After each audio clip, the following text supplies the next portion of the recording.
Ya, shalom. Ya, puji Tuhan. Saudara, kita senang sekali walaupun di luar hujan, tetapi di dalam kita boleh rasakan kehangatan hadirat Tuhan. Amin. Puji Tuhan. Ya, saudara-saudara, kita hidup bukan bergantung kepada sikon, situasi dan kondisi, tetapi kita hidup berdasarkan apa yang dikatakan oleh Tuhan. Saudara-saudara, minggu yang lalu, waktu sore hari, saya mendapat penyataan dari Tuhan. Tadi saya udah ucapkan sama Lia sebetulnya. Sebetulnya minggu yang lalu saya pengen ngomong sama Lia, tetapi saya ingin uji kembali. Dan tadi waktu kita ada di dalam pembinaan, di siang hari, saya ngomong sama Lia. Karena Tuhan ngomong ngulang sama saya. Tuhan bilang begini, Lia itu akan disembuhkan secara total kalau dia terus-menerus hubungannya baik dengan Tuhan. Ya. Jadi itulah yang Tuhan janjikan kepada Lia. Terus tadi waktu penyembahan saudara sebelum firman Tuhan, Tuhan ngomong sama saya begini. Saya kan lagi layani orang yang sekarang udah baik ya dari ikatan-ikatan setan ya. Tuhan bilang begini, ini bukan saya buat-buat ngomong ya, tapi di tanganmu ya orang itu aku sembuhkan. Ya, jadi saudara-saudara, Tuhan itu ingin membuat kita ini berhasil dari setiap apa yang kita kerjakan. Kalau saudara pelayanan, Tuhan kepingin supaya pelayanan kita berhasil. Ya, kalau kita bekerja, Tuhan kepingin supaya pekerjaan kita berhasil. Ya, Tuhan itu kepingin kita berhasil.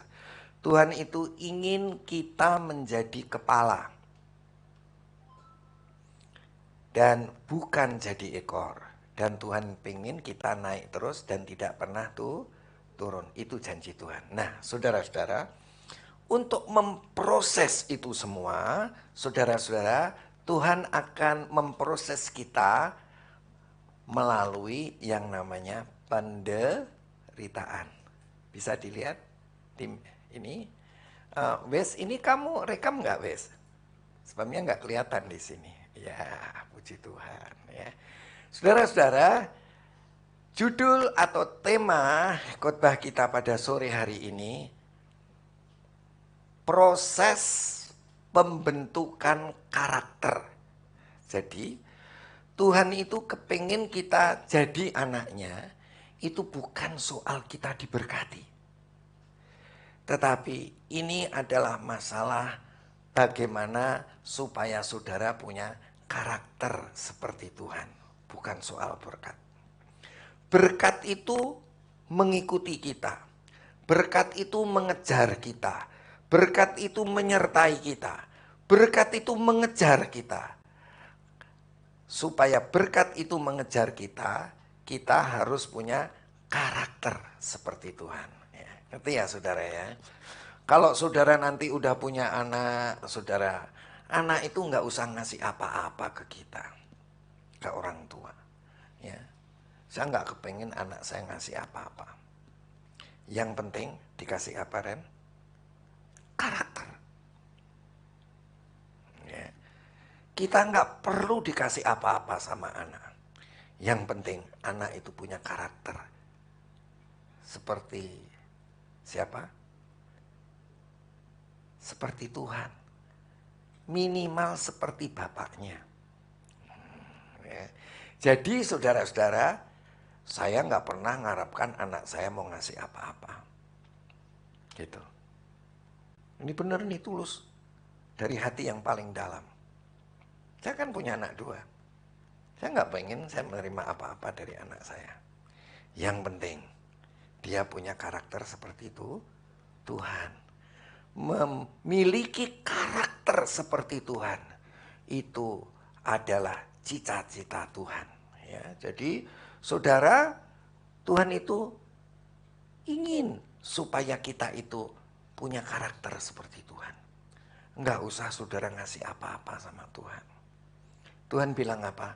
Berkat itu enggak ada gunanya. Ya kan? Pemberian itu tidak ada artinya apa-apa. Saudara datang ke sini, saudara memuji Tuhan, menyembah Tuhan, sorak-sorai. Itu bagi Tuhan enggak ada gunanya. Yang Tuhan inginkan adalah apa saudara? Karakter. Ya, Tuhan ingin supaya kita punya sifat seperti Dia. Tuhan ingin supaya kita punya karakter seperti Dia. Tuhan tidak membutuhkan persembahan. Tapi yang Tuhan butuhkan adalah kasih-Mu, hati-Mu, sifat-Mu, karakter kita. Itulah yang Tuhan inginkan. Amin. Nah, saudara-saudara, bagaimana caranya supaya kita punya karakter Tuhan? Nah, ada nggak di antara kita karakter kita yang baik? Nggak ada. Ya, dari kita mulai dilahirkan, karakter kita buruk. Dari kita menjadi anak-anak, karakter kita buruk. Dari kita sekolah TK, sekolah SD, sekolah SMP, sekolah SMA, saudara sudah S1, sarjana muda, S1, saudara ambil gelar apa saja, saudara-saudara, semua di dalam kehidupan kita, itu kita melalui yang namanya karakter yang jelek. Betul sih enggak sih karakter kita pernah ngalami karakter yang jelek? Betul enggak sih? Iya. Karakter kita dari masih kecil, karakter kita jelek. Tapi lama-lama setelah ikut Tuhan, karakter kita berubah menjadi karakter seperti Tuhan. Nah, supaya kita punya karakter seperti Tuhan, coba perhatiin, diinget-inget. Gimana caranya kok kita bisa punya karakter seperti Tuhan? Bisa disumbang? Iya kan? Saudara bisa nilainya bagus saja, pernah saudara dikasih nilai nggak bagus sama guru. Iya betul? Supaya saudara bisa rajin aja nggak telat. Diapain sama gurunya? Disetrap. Iya kan? Betul apa nggak betul? Iya. Jadi saudara-saudara, penderitaan dalam hidup kita itu untuk membentuk karakter kita. Jadi saudara, kalau saudara mengalami penderitaan, ya, kalau saudara mengalami penderitaan, kira-kira ngomongnya sama Tuhan apa? Bagaikan bejana siap dibentuk, demikian hidupku di tanganmu. Dengan urapan kuasa rohmu, kita mau dibentuk Tuhan. Jadi kalau kita lagi menderita, artinya lagi diapain? Dibentuk. Ya. Jadi Tuhan bentuknya macam-macam. Ya, kalau masih kecil kita dimarahin orang tua. Kalau di sekolah kita disetrap sama guru. Dikasih nilai di bawah 5. Ya kan? Ya kan? Oh iya. Apalagi saudara-saudara, kalau masih bandel dibuat nggak naik kelas, ya kan? Nggak lulus, ya kan? Kalau masih bandel lagi, dikeluarin dari sekolah. Iya kan? Betul apa nggak betul sih? Iya. Gunanya untuk apa? Kalau saudara kerjanya bagus, ya kan? Gajinya dinaikin terus. Ya nih, kerjanya sedikit malas, diapain? Digandulin. Tahu digandulin nggak? Supaya naiknya sedikit-sedikit. Ya nih, kalau saudara itu betul-betul karakternya bagus, melejit terus naik ke atas. Jadi, saudara-saudara, penderitaan itu membentuk karakter. Karakter itu apa sih?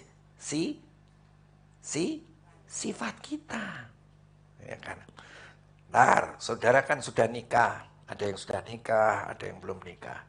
Nah, kalau kita punya istri atau kita punya suami rewel, kita punya anak rewel, punya adik rewel, punya cici rewel. Sekarang saya tanya, rewel itu artinya apa? Tuhan sedang memberikan penderitaan supaya karakter kita berubah.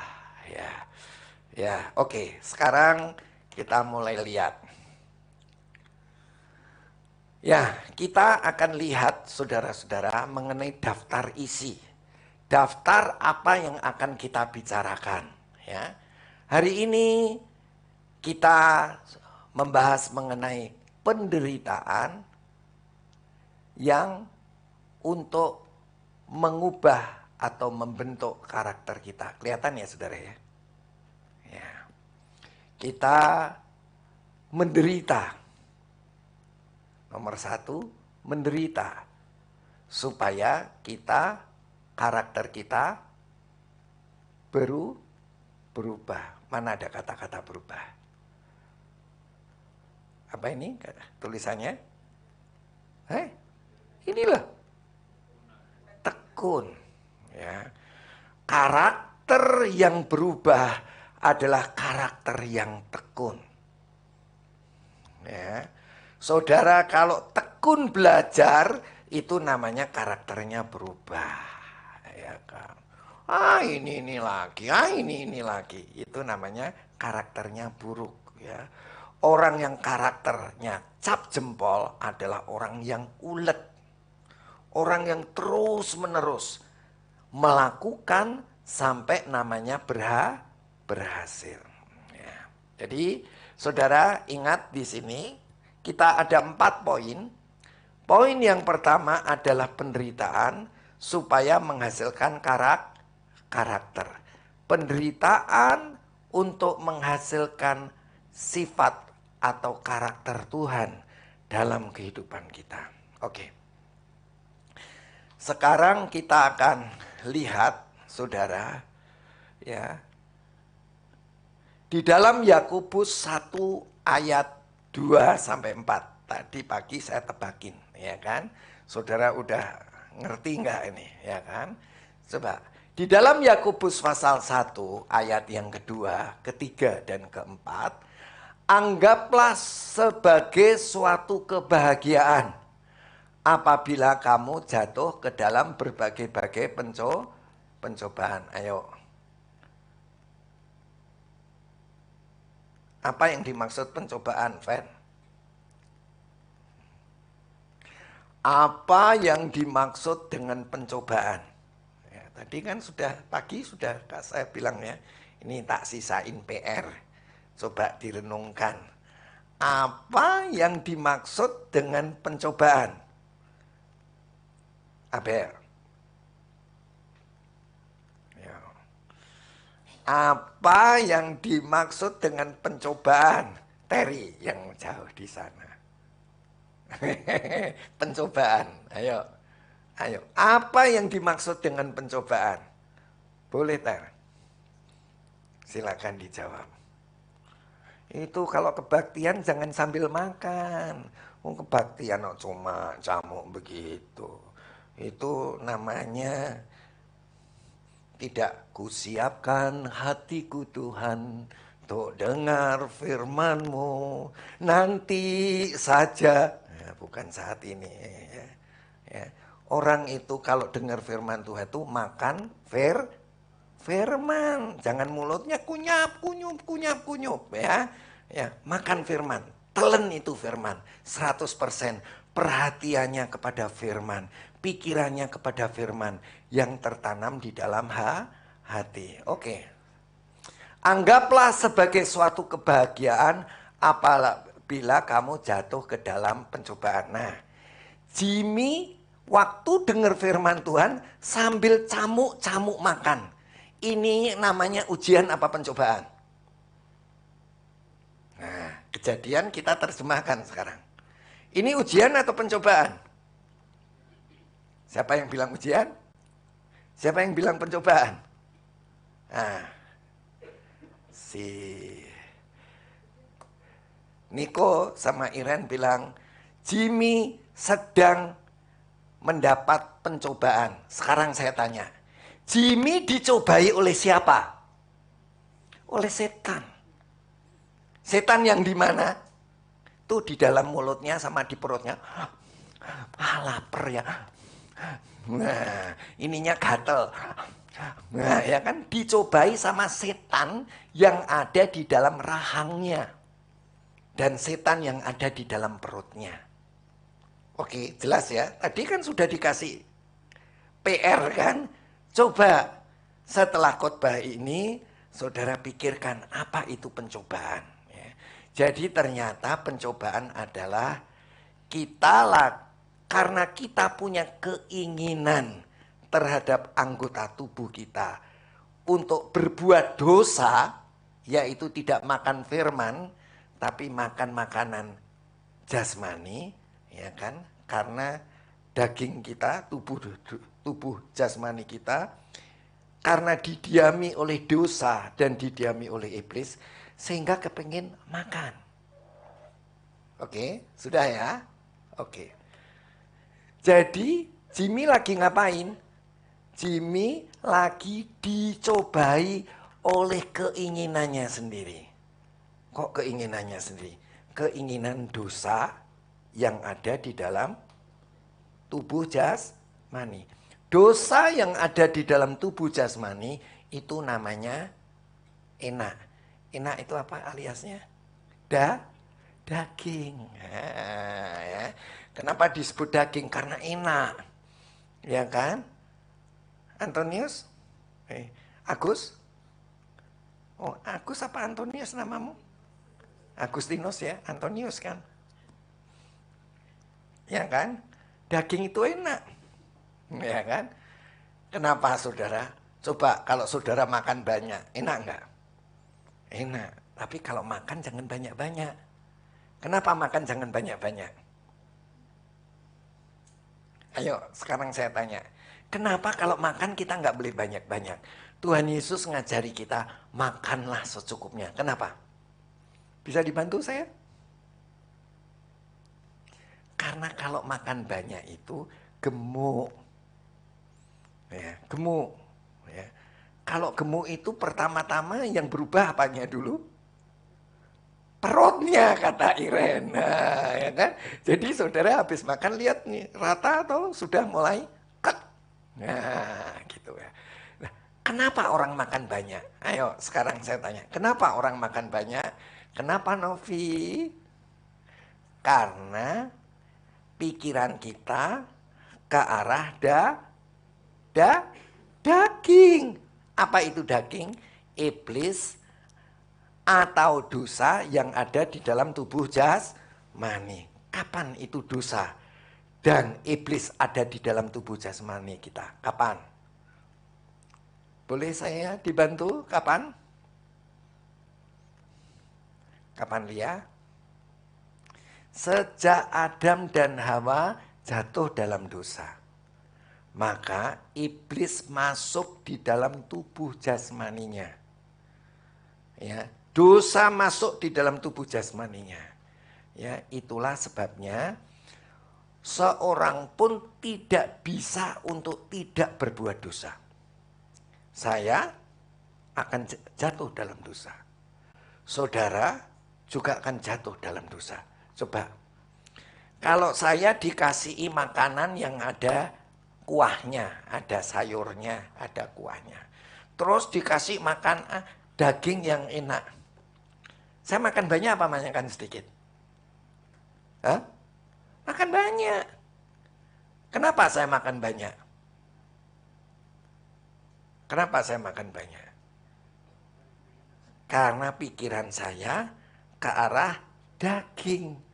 Wena ya dimakannya banyak ya. Jadi itu namanya keinginan daging. Ya. Tubuh jasmani kita yaitu jelasnya iblis dan dosa itu kepengennya dipuaskan, ya kan? Ngerti ya saudara? dingin-dingin seperti ini.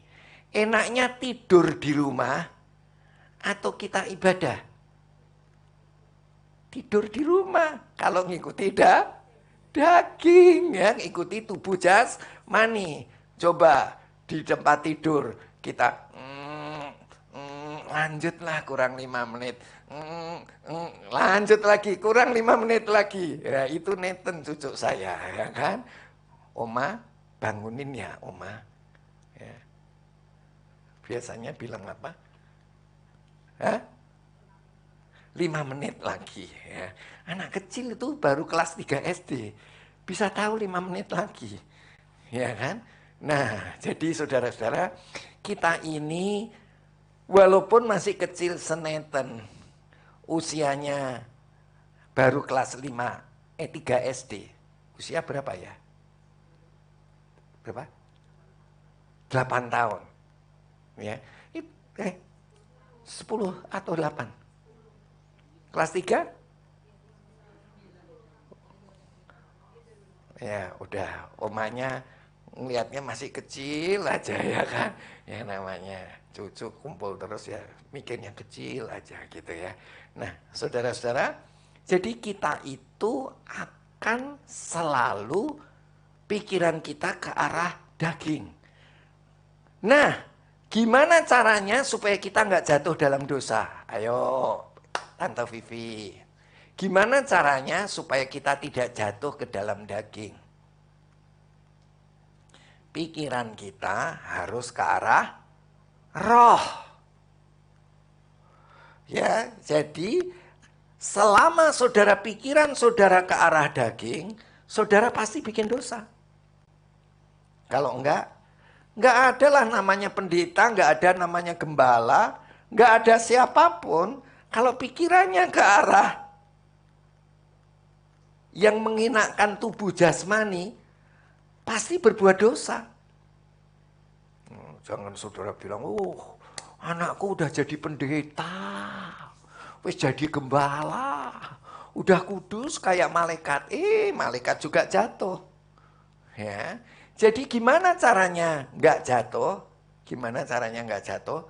Kita harus menaruh pikiran ke atas roh kita yang didiami oleh Roh Kudus. Begitu melihat makanan, langsung apa, Novi? Kalau pikiran kita ke makanan, langsung apa, Nov? Kira-kira, Nov? Nambah lagi. Nggak usah saudara, saya juga begitu. Ya, semua kita begitu. Betul nggak Cilani? Iyalah, memang Cilani malaikat, ya kan? Malaikat aja bisa jatuh dalam dosa. Begitu tadi siapa itu bilang, waduh, malaikat. Ya malaikat aja bisa jatuh dalam dosa, saudara. Kalau dia yang dipandang adalah dirinya sendiri, dia akan menyombongkan diri. Ya, maka itu jangan perhatikan diri sendiri, tapi perhatikanlah Roh Kudus yang ada di dalam roh kita. Nah, kalau saudara perhatikan Roh Kudus yang ada di dalam roh kita, tak jamin 100% tidak akan berbuat dosa.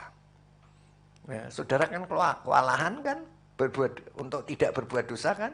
Betul apa enggak sih? Iya. Kalau enggak saudara orang kudus zaman akhir. Enggak saudara, pasti saudara itu bikin dosa. Kenapa bikin dosa? Karena pikirannya ke tubuh jasmani. Ya kan? Ya, oke ya. Paham ya saudara? Jadi, gimana supaya pikiran kita bisa ke arah Roh Kudus yang ada di dalam roh kita? Ayo, kasih jawaban saya. Ayo, tolong dibantu. Siapa yang bisa bantu? Itu Ruth ini kali bisa bantu. Gimana Ruth? Supaya pikiranku ke arah Roh Kudus yang ada di dalamku, sehingga aku tidak berbuat dosa. Caranya gimana Ruth? Gimana caranya? Bisa dibantu? Itu si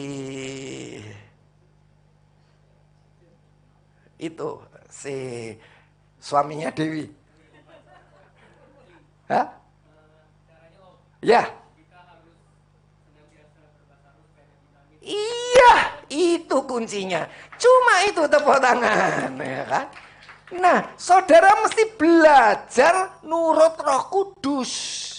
Nurut Roh Kudus yang paling gampang, kalau saudara percaya ada Roh Kudus di dalam rohmu, kemudian saudara mulai ngomong seperti dorongan Roh Kudus. Cukup. Kalau saudara begitu bikin dosa, komplain sama saya. Komplain. Do you know komplain? Protes. Nanti saya bantu protes sama Tuhan. Enggak, saudara, pasti enggak. Ya, saudara walaupun saudara lihat uang, enggak kepengen korupsi. Gitu, saudara. Jadi kalau saudara perhatikan Roh Kudus di dalam, lah perhatikan kan susah. Ngerti kan? Wah, ngikutin aja Roh Kudus ngomong. Ayo ayatnya mana? Buka, ayo ayatnya. Roma 1 Korintus pasal 14 ayat yang ke ayo dibuka. Ayat yang kedua apa keempat? 1 Korintus pasal yang ke-14 ayat yang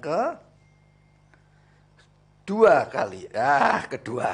Coba. Itu Tante Intan. Oh, Intan sekarang jadi tante. Omnya mana itu Tan? Ya kan? Saudara lihat ya. Lihat. Intip yang benar. Nah, kebanyakan orang nggak merhatikan kata demi kata. Maka itu tidak mengerti maksudnya. Nih, liatin ini. Intan Permatasari. Wah, dia sedang nyari-nyari di kolong nih. Kolong mana itu Tan?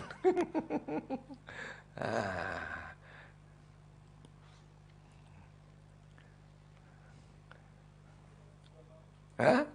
Oh. 1 Korintus pasal 14 ayat yang kedua. Bagian terakhir. Nah, itu pinter itu. Coba baca itu. Iren yang baca yang kencang pakai make. Make itu mike. Ayo, yang kencang. Baca saudara.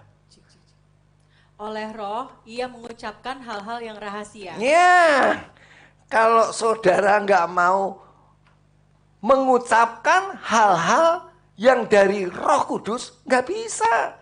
Udah berani taruhan tuh potongan leher. Ya kan, potong leher. Nggak main-main tuh potong leher. Ya, orang kalau tidak berdoa dalam Roh, ya pasti pikirannya ke arah daging. Tapi kalau orang berdoa dalam bahasa Roh, pikirannya arah kemana? Ke Roh Kudus yang di dalam. Coba saudara ngelihat kucing itu kan bagus, lama-lama bagus, kok bagus ya, kamu los-los lama-lama. Habis dilus-lus dipangku, habis dipangku dicium. Ya, iya kan? Iya kan? Coba kamu perhatiin Wesley terus. Oh, nggak percaya. Yang apalagi yang masih muda-muda pacaran begini, ya kan? Kalau Terry sih udah bosen ya, Ter. Iya. Perhatiin orang, ya. Yang pastor aja bisa ngadakan perselingkuhan sama apanya? Biarawati kok. Sampai punya anak. Sampai paus keberapa itu minta maaf. Ya. Jadi orang itu saudara gak ada yang namanya orang kudus. Adanya kudus yang dekat sama pati itu loh. Itu yang di situ ada jarum. Kok jarum? Pagi beri rokok kudus. Iya kan? Rokok kretek kudus ya. Nggak ada orang kudus, saudara. Ya kan? Nggak ada. Iya kan? Ini bener, ini serius. Ini ngomong belak-belakan. Nah, kalau nggak percaya, coba periksa. Saudara kudus enggak? Enggak. Kapan saudara kudus? Kalau saudara belajar nurut ngomong seperti apa yang diomong oleh Roh Kudus. Enggak bisa saudara untuk hidup kudus. Taruhan itu pasti enggak bisa. Kalau ada orang bilang, oh saya bisa, bohong. Ya, enggak percaya. Itu bohong. Mbak Sri langsung gini-gini. Iya om aku langganan katanya. Iya ini bener. Maka itu saya tunjukkan ayatnya. Coba dilihatin komplit ayat 2-nya. Nah, coba ya. Dieja ya. Ini bukan tema ini. Tapi saya tunjukin gimana caranya supaya kita lepas dari penderitaan. Penderitaan itu adalah pencobaan karena punya keinginan sendiri. Keinginan sendiri adalah keinginan daging, yaitu tubuh yang didiami oleh iblis atau dosa. Kalau begitu pikiranmu ke arah tubuh jasmani, habis saudara. Mau bangun tidur, mau sembahyang aja kan, nggak bisa bangun-bangun kan? Betul nggak sih? Iya kan? 5 menit lagi kayak Nathan. Tambah 5 menit lagi gitu kan. Sama. Saya itu kalau jam 4 pagi, saya itu bangun mau doa pagi, itu juga perjuangan. Ya kalau si namanya Feni itu manjer itu Zoom-nya. Tapi ditinggal tidur. Enggak ditinggal tidur. Ya nanti tak panggil ya. Kamu ini. Ya kan? Itu saudara. Betul. Ya kan? Jadi saudara-saudara, itu untuk bangun itu susah. Bangun. Tapi kalau saya ada 2 macam.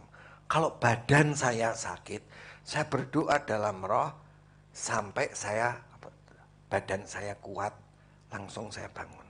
Tapi kalau saya itu bangun, badan saya masih kuat, saya langsung bangun. Ya, nggak usah pakai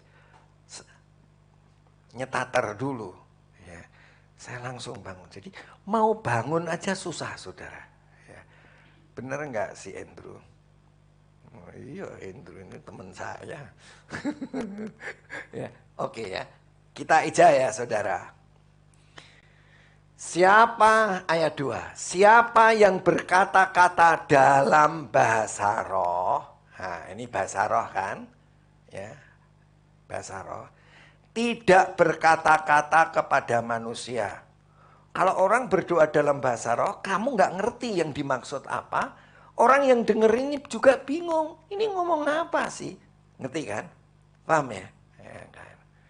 Siapa yang berkata-kata dengan bahasa roh tidak berkata-kata kepada manusia, tetapi kepada Allah. Jadi kalau saudara berdoa dalam roh, jangan saudara berpikir ngomong pada diri sendiri atau ngomong sama orang lain, enggak. Saudara itu ngomong sama Allah Bapa. Ya, apa saudara? Ngomong sama Allah Bapa. Ya. Nah, kenapa? Sebab tidak ada seorang pun yang mengerti bahasanya. Saya nggak ngerti yang ngomong, yang dengerin juga nggak ngerti. Semua nggak ngerti. Kalau ada yang ngerti, itu namanya bukan bahasa roh. Atau bahasa roh yang namanya zaman hari Pantekosta. Ya, hari Pantekosta itu murid-muridnya ngomong. Orang Galilea, orang itu ngomong, tapi dia nggak ngerti maksudnya. Tapi orang-orang perantauan, orang Yahudi yang merantau di Arab, di Ethiopia, di Mesir, dan di lain-lain sebagainya, dia itu ngerti maksudnya. Orang ini orang Galilea, kok bisa ngerti bahasa perantauanku? Lah itu gitu ya. Ngerti ya saudara ya? Nah Sebab tidak ada seorang pun yang mengerti bahasanya. Nah, jadi orang yang berdoa dalam bahasa roh kepada Allah, dia nggak ngerti, orang lain nggak ngerti, disebut apa? Oleh Roh Kudus, rohnya besar, Roh Kudus, ia mengucapkan hal-hal yang rahasia. Jadi kalau saudara berdoa dalam roh, baru kalau saudara berdoa dalam bahasa roh, itu artinya saudara bertindak dengan iman. Ini dari Tuhan. Saya ngomong. Ya, begitu saudara ngomong, pikiran saudara itu karena ke arah Roh Kudus yang di dalam. Tapi coba saudara mulai pikiran saudara ke arah daging. Pasti saudara ingin berbuat dosa. Caranya gimana supaya nggak berbuat dosa? Gimana caranya?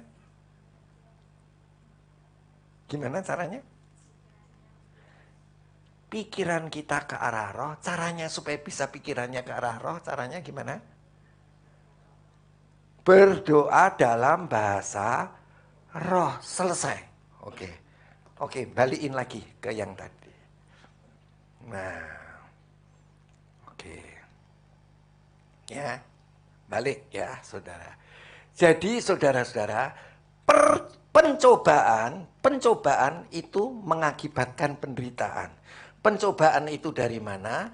Pencobaan itu kalau pikiran kita ke arah tubuh jasmani. Ya, itu saudara akan kena pencobaan karena saudara mengikuti keinginan daging. Ya, maka itu dibilang, anggaplah sebagai suatu kebahagiaan apabila kamu jatuh ke dalam berbagai-bagai pencobaan. Menderita kok bahagia? Loh, kita ini bisa naik kelas karena berapa kali kita disetrap sama guru. Kita bisa punya kebiasaan mandi pagi dan mandi sore. Kamu diapain selalu sama mamamu? Cuma dibangunin. Saya dulu tuh dulu saudara, saya itu kan punya komsel. Komsel saya itu FKS-nya namanya Yesi. Jesse. Itu temennya si Terry. Wah, itu anak-anaknya itu masih anak-anak kecil-kecil, saudara. Dia itu ada rumahnya di Alfa, ada rumahnya di Kebun Jeruk. Dia itu anak-anak kecil itu kalau saya anterin di mobil sambil cerita, Om, saya itu kalau pagi saya itu sambil mandi di kloset saya tidur. Kebayang nggak saudara? Nah, kita itu bisa punya kebiasaan kalau pagi mandi, kalau sore mandi. Berapa kali kita dimarahin sama orang tua? Berapa kali kamu dimarahin? Hitung aja. 2 kali. Cuma dimarahin 2 kali kamu bisa jadi begini. Ih, mana mungkin? Nggak mungkin. Kita itu melalui berbagai-bagai pencobaan. Pencobaan adalah penderitaan. Kita dihajar. Kita dididik oleh guru kita, oleh orang tua kita. Ayo, sekarang saya nanya. Kalau saya itu takut utang sama orang, kenapa? Saya ini nggak berani utang loh saudara sama orang. Ya. Kenapa saya takut utang sama orang? Karena papa saya didik saya nggak boleh utang. Ya. Gitu saudara. Jadi saudara-saudara, kita bisa baik ini karena melalui berbagai-bagai pencobaan. Coba saudara kalau nggak pernah mengalami penderitaan, saudara, nah saya akan punya cincin. Nih, saya punya cincin ini. Saya punya jam, punya kacamata. Saudara tahu nggak? Kenapa kacamata saya, cincin saya jam saya itu saya taruh di satu tempat. Nggak pernah berubah. Berubah nggak, Mah? Nggak pernah. Karena saya pernah mengalami berbagai-bagai pencobaan. Apa, saudara? Waktu masih kecil, saya ini kan anak paling kecil, ya kan? Dibeliin cincin sama mama. Hujan-hujan, lagi hujan, sampai rumah, loh cincinnya hilang. Besok lagi dibeliin cincin sama mama. Hilang lagi. Ya. Dengan melalui, saya punya cincin nikah dulu. Ya, saudara-saudara. Ada tukang pijet, itu mijet. Habis mijet, habis terang, terbitlah gelap. Tahu saudara, cincin kawin saya hilang. Ya. Jadi saudara-saudara, itulah sebabnya saya selalu menaruh barang-barang saya pada satu tempat. Kenapa saya menaruh, punya karakter, punya sifat, menaruh barang saya pada satu tempat? Kenapa, saudara? Karena saya pernah mengalami berbagai-bagai pencobaan. Saya mengalami pencobaan apa? Saya ini orangnya selebor. Naruh barang, trek. Naruh barang, trek. Naruh barang, trek. Ngalami hilang, ngalami diambil orang. Itu ada Tante Iin. Perhiasannya itu pada hilang. Di lemarinya, ya kan? Nah, kenapa saudara? Ditaruh di lemari. Tidak menaruh dengan aman. Ya kalau ada pembantu ya dikunci dong. Gitu. Bahkan saya dengar bener apa enggak. Kok rasa-rasanya ajaib. Aneh bin ajaib. Di safety box-nya bank hilang ya. Nah, itu saya juga agak bingung.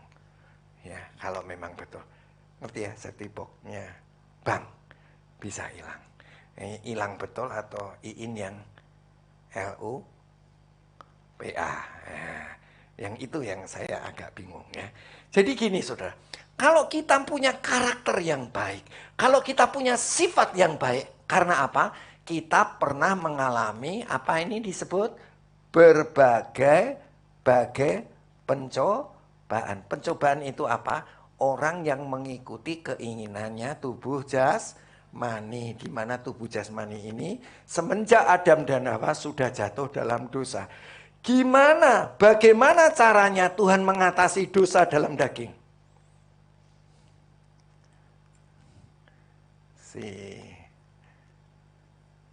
Gimana caranya? Bagaimana caranya Tuhan bisa mengatasi, nolong kita supaya kita tidak jatuh dalam pencobaan? Ayo Tante Vivi.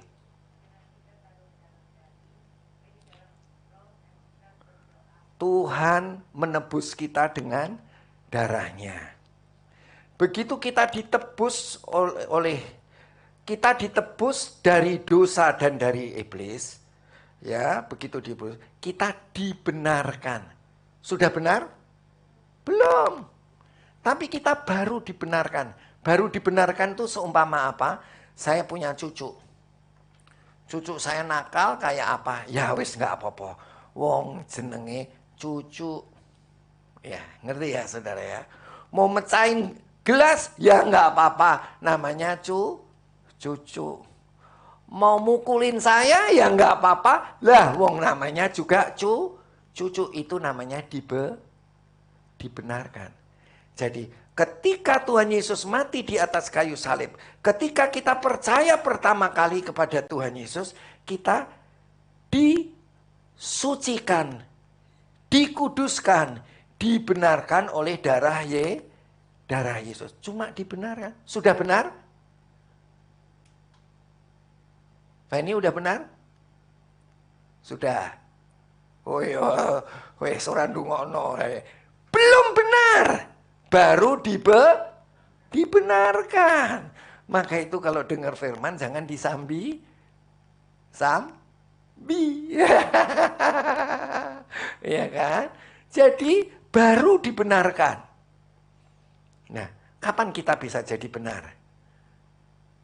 Jimmy, kapan kita bisa jadi benar? Ayo. Kenapa? Lah ya kapan kita jadi benar? Oleh roh. Itu cuma itu. Saudara dan saya bisa hidup benar itu cuma oleh satu itu aja. Kita sudah dibenarkan, kita sudah dikuduskan. Tapi kita belum jadi benar dan kudus. Gimana Tante Lani supaya kita bisa jadi benar? Oleh roh. Kita percaya Roh Kudus tinggal di dalam kita dan kita mulai mengucapkan apa-apa yang dari Roh Kudus. Cuma itu. Nggak berat. Yang berat itu kalau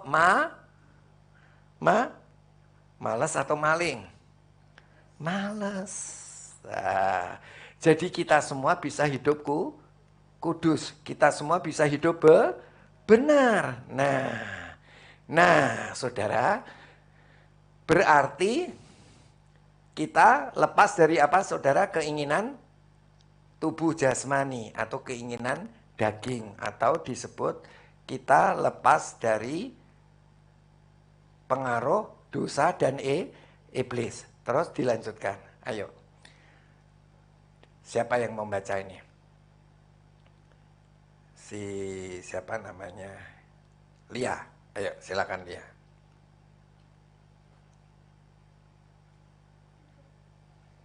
Oh iya. Ya, mic-nya dimasukin di tas itu. Jangan bawa pulang ya.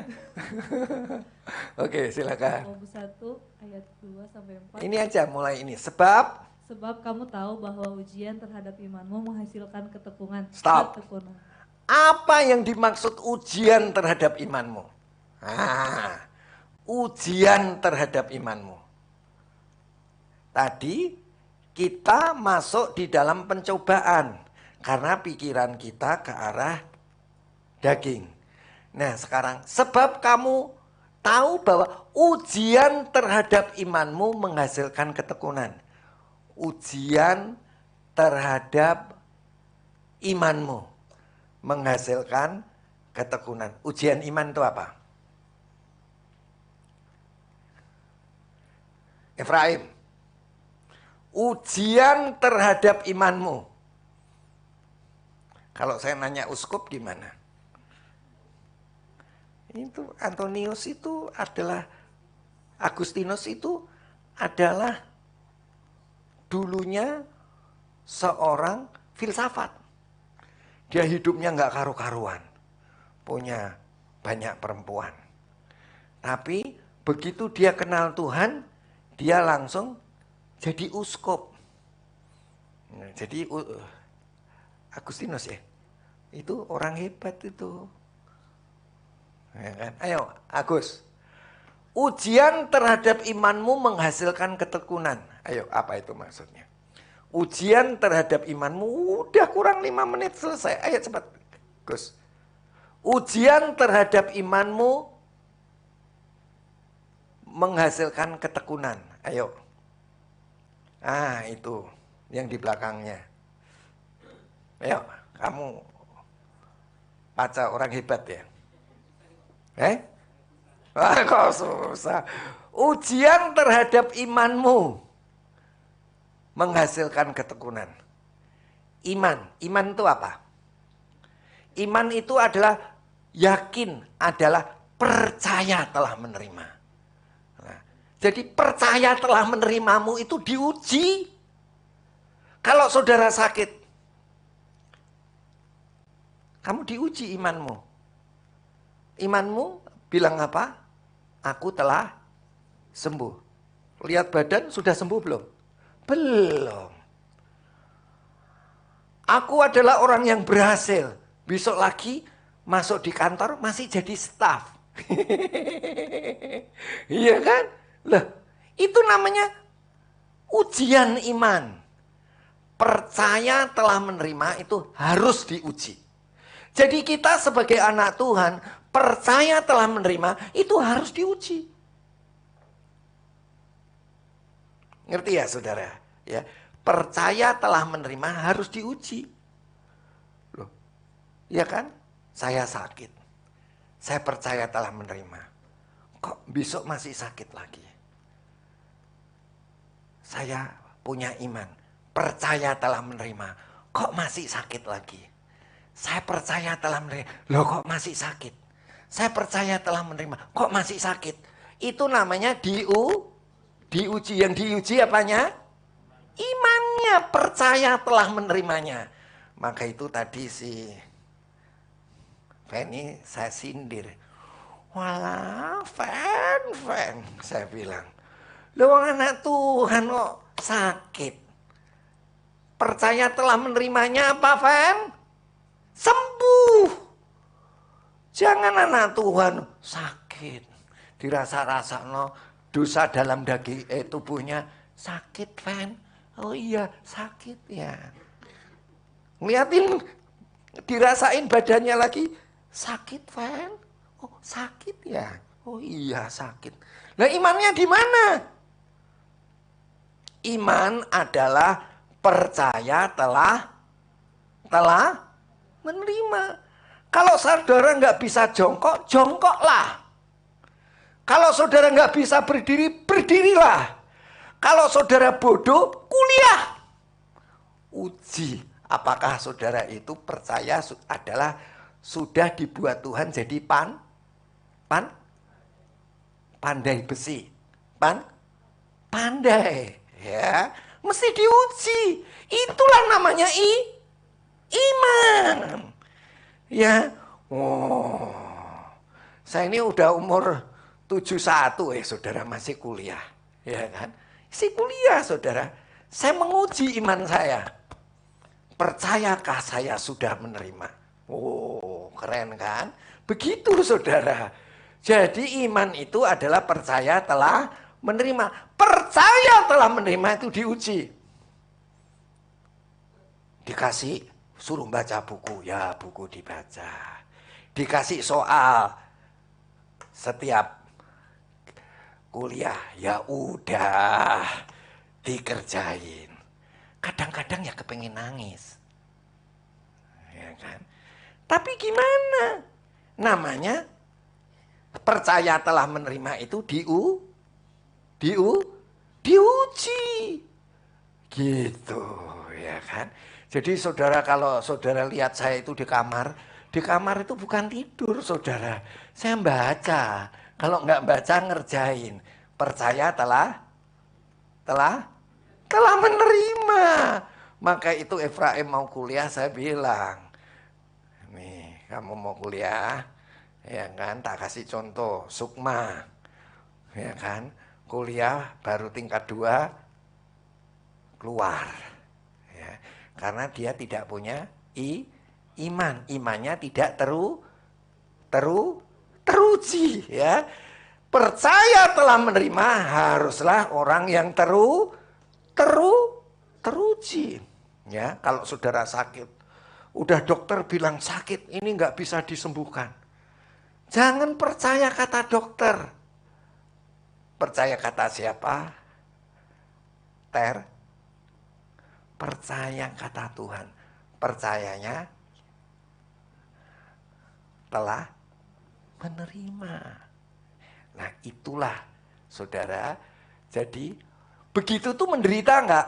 Menderita. Ya.